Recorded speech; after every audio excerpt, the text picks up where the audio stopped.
Hello students, welcome back to our channel. हम आज chapter 5 का नेक्स्ट टॉपिक कर रहे हैं जिसका नाम है, स्क्रीन पे आप देख सकते हैं, sources of agricultural credit in India. अभी तक हमने ये सीखा था कि एग्रीकल्चर के टाइप्स क्या होते हैं। शॉर्ट टर्म लोन होता है, मीडियम टर्म लोन होता है, लॉन्ग टर्म लोन होता है। आप क्या पर्पस के लिए ये लोन ले सकते हैं वो भी है, लेकिन अब आपको इसमें ये बताना है कि सोर्स क्या है। सोर्स मतलब चलो लोन बता तो दिया कि ये टाइप के लोन आप ले सकते हो, बट आप ये कहाँ से ले सकते हो, कहाँ है ऐसी इंस्टीट्यूशन, कौन सी ऐसी इंस्टीट्यूशन है जो आपको लोन देगी फॉर एग्रीकल्चर। ओके, तो यहाँ पे दो टाइप के आप इंस्टीट्यूशन के बारे में सीखते हो। एक होता है नॉन इंस्टीट्यूशनल, ओके, और एक होता है इंस्टीट्यूशनल। दो टाइप का ऐसा सोर्स है जिससे आप एग्रीकल्चर के लिए क्या ले सकते हो, लोन। सबसे पहले होता है नॉन इंस्टीट्यूशनल। नॉन इंस्टीट्यूशनल मतलब ऐसा कोई भी बैंक नहीं है या कोई प्रॉपर एकदम लीगल इंस्टीट्यूशन नहीं है। ये गाँव में कैसे लेनदार होते हैं जो अपने घर पे बहुत सारे पैसे रखते हैं और वो पैसे आपको दिए जाते हैं एज अ लोन पे, मतलब एकदम अनऑर्गेनाइज सेक्टर, अनऑर्गेनाइज्ड, जिसमें कोई भी प्रॉपर बैंक नहीं है, कोई भी आपका पेपर वर्क ये सब नहीं होगा लोन लेने के लिए। आप 24 आवर्स में से कभी भी जाके उनके पास लोन ले सकते हो आपको, लेकिन उनके पास कुछ गिरवी रखना पड़ेगा, है ना।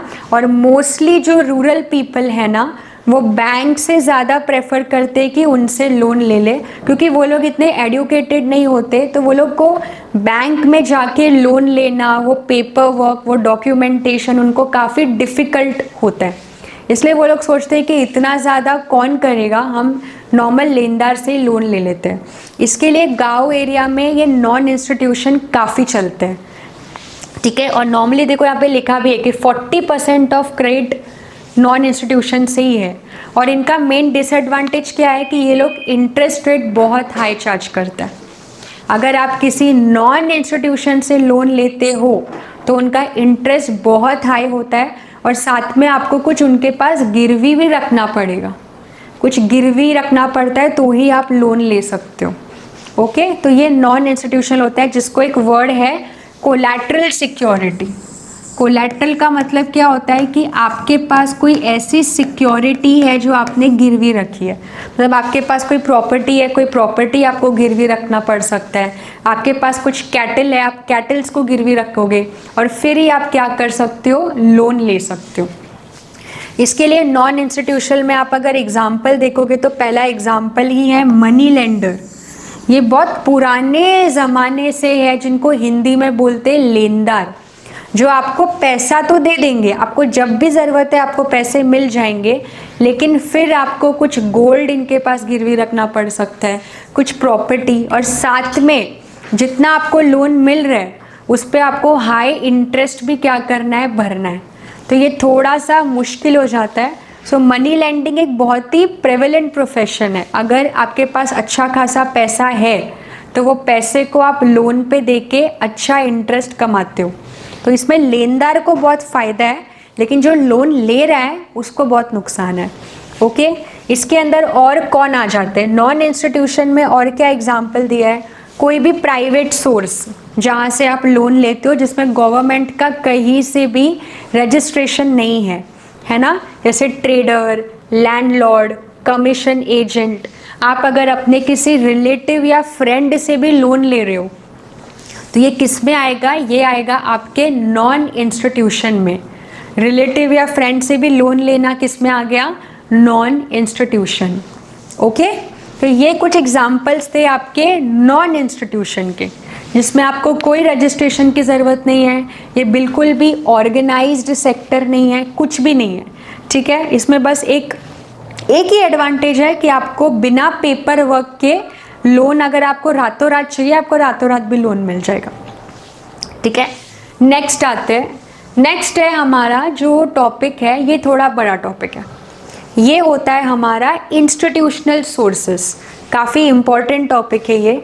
इंस्टीट्यूशनल सोर्स का मतलब क्या होता है, प्रॉपर गवर्नमेंट में रजिस्टर करके ऐसे हम फाइनेंस इंस्टीट्यूशन बनाते हैं जैसे बैंक हो गया, गवर्नमेंट के बैंक हो गए, गवर्नमेंट ऐसे फाइनेंशियल इंस्टीट्यूशंस बनाते हैं जो फार्मर को लोन देते हैं।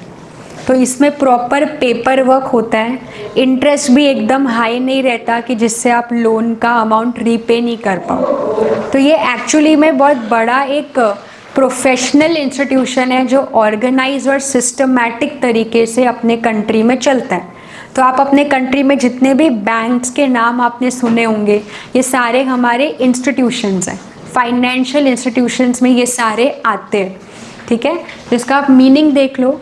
The general policy on agricultural credit has been one of the progressive industrialisation aimed at providing timely and adequate credit to farmer. Farmer को अच्छे से लोन मिल सके, तो बेटर एक्सेस उनको किस में रहेगा, अगर हम प्रॉपर एक इंस्टीट्यूशन ही सेटअप कर दे जिसमें फार्मर को मौका मिले, उनको इजीली लोन मिल सके। ठीक है, तो इंस्टीट्यूशन का आपका पहला एग्जाम्पल और सबसे अपेक्स बैंक का नाम हम सीखने वाले हैं। अपेक्स बैंक का नाम क्या है यहाँ पे, नाबार्ड। क्या नाम है इसका, नाबार्ड। नाबार्ड का फुल फॉर्म क्या है, नेशनल, NA क्या हो गया, नेशनल, B से हो गया bank, for agriculture and rural development. NABARD जो है ना वो एग्रीकल्चर एंड रूरल एरिया को डेवलप करने के लिए सबसे ज़्यादा अपेक्स बैंक है। अपेक्स का मतलब होता है सुप्रीम, बहुत ही ज़्यादा टॉप मोस्ट। मतलब एग्रीकल्चर को डेवलप करना है, रूरल को डेवलप करना है, नाबार्ड बैंक है जो फाइनेंस क्या करता है, प्रोवाइड करता है, लोन देता है। ओके, तो यहाँ पे लिखा भी है कि it is the apex banking institution to provide finance, पैसा, for agriculture and rural development. ठीक है, इसको चालू कब किया था, इसका ईयर आपको याद रखना है, 12 जुलाई 1982 को इस बैंक की शुरुआत हुई थी, 12 जुलाई 1982। और इनका इन्वेस्टमेंट था टोटल 100 करोड़ का। 100 करोड़ का इन्वेस्टमेंट था, जिसमें 50 करोड़ गवर्नमेंट ऑफ इंडिया ने इन्वेस्ट किया था और 50 crore reserve bank of India ने इन्वेस्ट किया था। रिजर्व बैंक ऑफ इंडिया क्या होती है, अपने कंट्री की सेंट्रल बैंक है जहाँ पे नोट छपता है। मैंने आपको मनी चैप्टर में ये सिखाया था। ओके, लेकिन फिर उसके बाद गवर्नमेंट ने क्या किया, आरबीआई से वो पूरा 50 करोड़ का शेयर ले लिया। अब नाबार्ड जो है वो पूरा गवर्नमेंट ऑफ इंडिया के कंट्रोल में है।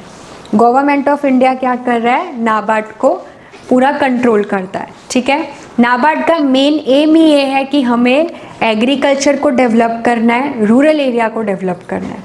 कैसे, इंडस्ट्री सेटअप करके, स्मॉल इंडस्ट्री, कॉटेज इंडस्ट्रीज, ये सब को भी हमें क्या करना है, बढ़ाना है। ठीक है, तो अभी नाबार्ड का फिलहाल जो कैपिटल है 31 मार्च 2018 के हिसाब से वो है 10,580 करोड़। इतना अभी तक इसमें इन्वेस्टमेंट कर चुके हैं और अब फुल्ली ओन इसको कौन करती है, गवर्नमेंट ऑफ इंडिया।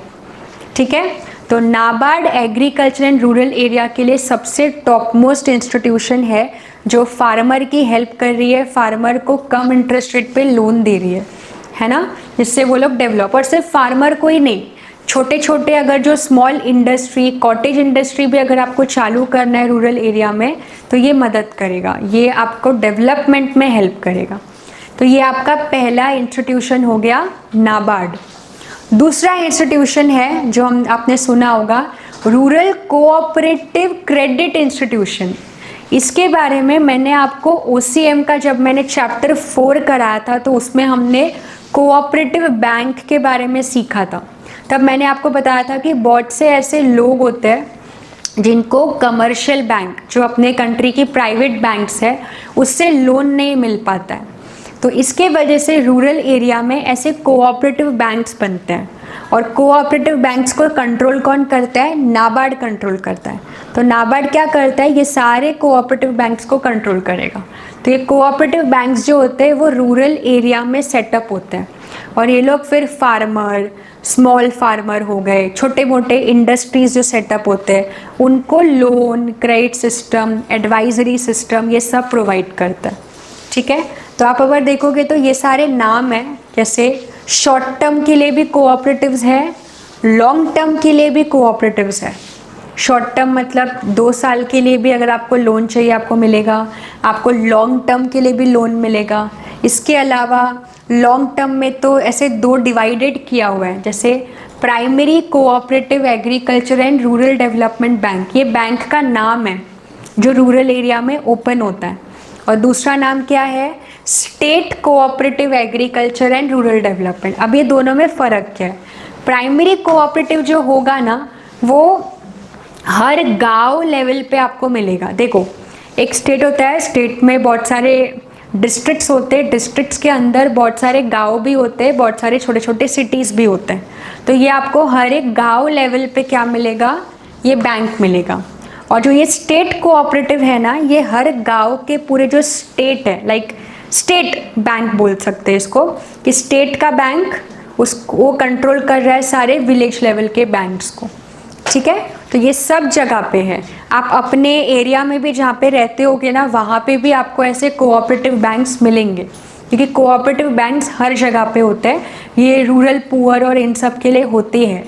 तो ये लोग हर जगह पे ओपन किए जाते हैं, हर डिस्ट्रिक्ट में, हर डिस्ट्रिक्ट के लोकेलिटी में, स्टेट में इनका मेन हेड ऑफिस भी होता है।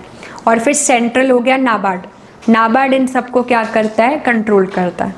ठीक है, फिर इसके अलावा जो बैंक आती है जो लोन देती है मतलब जिनको दिया गया है कि हाँ आप लोन दे सकते हो, वो है कमर्शियल बैंक्स। कमर्शियल बैंक्स का मतलब होता है जो प्रॉफिट मेकिंग बैंक होती है। इनका पर्पस ही ये होता है कि हम आपको लोन क्यों दें, हमें भी कुछ प्रॉफिट होना चाहिए। इसके लिए वो लोग ऐसे लोगों को ये लोन देंगे जिसमें इनको लगेगा कि हाँ इनको कुछ प्रॉफिट हो रहा है। तो कमर्शियल बैंक्स भी एक फाइनेंशियल इंस्टीट्यूशन है फॉर एग्रीकल्चरल क्रेडिट। इसके अलावा एक और बैंक चालू किया था RRB करके, 1976 में इसका एक्ट बना था, RRB रीजनल रूरल बैंक। ये क्या था, ये भी रूरल एरिया में बैंक्स बने थे। लेकिन ये बैंक की खासियत क्या थी ना, इसमें जो काम होगा ना वो एकदम कमर्शियल बैंक की तरह होगा, एकदम ऑर्गेनाइज और सिस्टमैटिक तरीके से इसमें काम होगा। कुछ भी इसमें अंदर ही अंदर करप्शन नहीं होगा, कुछ हम लोग है ना पैसों का फ्रॉड या जो भी बहुत ज़्यादा जो पेपर वर्क की फॉर्मेलिटीज़ होती है वो सब नहीं होंगे। फार्मर को इजीली इसमें लोन मिल पाए, है ना, उनको गाइडेंस मिल पाए, वो इन लोगों का पर्पस होता है RRB का। ये नॉर्मली आपको रूरल एरिया में ऐसे बैंक्स मिलते हैं। ठीक है, ये हो गया। फिर आता है माइक्रो फाइनेंस इंस्टीट्यूशन, ये कुछ अलग टॉपिक है। माइक्रो फाइनेंस मतलब छोटा छोटा जो जिसको लोन की ज़रूरत होती है। लेकिन अब क्या होता है, बहुत सारे गाँव में जो लोग होते हैं, फार्मर्स होते हैं, उनको बैंक में जाना मतलब समझो उनको साइन करना भी नहीं आता है, उनको लिखना भी नहीं आता है। तो उस टाइम पे फिर क्या, तो ऐसे NGO चालू किए जिसको बोलते हैं माइक्रो फाइनेंस इंस्टीट्यूशन। ये NGO क्या करती है, इन फार्मर्स को मदद कर सकती है उनके एग्रीकल्चर सेक्टर में, उनको डेवलपमेंट के लिए। तो देखो यहाँ पे लिखा है, ये भी क्या है, ये एक तरीके का माइक्रो फाइनेंस इंस्टीट्यूशन है। ये एक NGO की तरह काम करती है, लेकिन इनका काम एकदम प्रॉपर ऑर्गेनाइज्ड ये फाइनेंशियल इंस्टीट्यूशंस ही है। ठीक है, लेकिन ये ऐसे लोगों के लिए है जिनको बैंक्स के फॉर्मेलिटीज़ और ये सब करना नहीं है। और इनका फाइनेंस एकदम माइक्रो है, ज़्यादा बड़ा अमाउंट नहीं चाहिए उनको, 1 ईयर के लिए या 2 साल के लिए लोन चाहिए, और छोटा मोटे सीड्स खरीदना है, फर्टिलाइज़र्स खरीदना है, तो उसके लिए ये फाइनेंस इंस्टीट्यूशंस क्या होती है, इनके काम आती है। ओके, तो ये आपके इन टोटल पूरे सोर्स है। ये सब जगह से एग्रीकल्चर क्रेडिट के लिए आप क्या कर सकते हो, लोन ले सकते हो।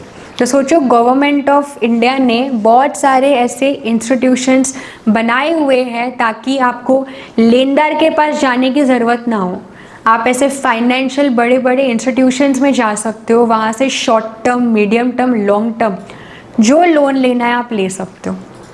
ठीक है, तो ये सारे नाम आपको याद रखने हैं, जो जो इंस्टीट्यूशंस के नाम है, जैसे NABARD, cooperative banks, micro finance, regional rural bank. ठीक है, मेजरली आप नाबार्ड अच्छे से याद रखना, उसका टॉपिक आपको एग्ज़ाम में आ सकता है।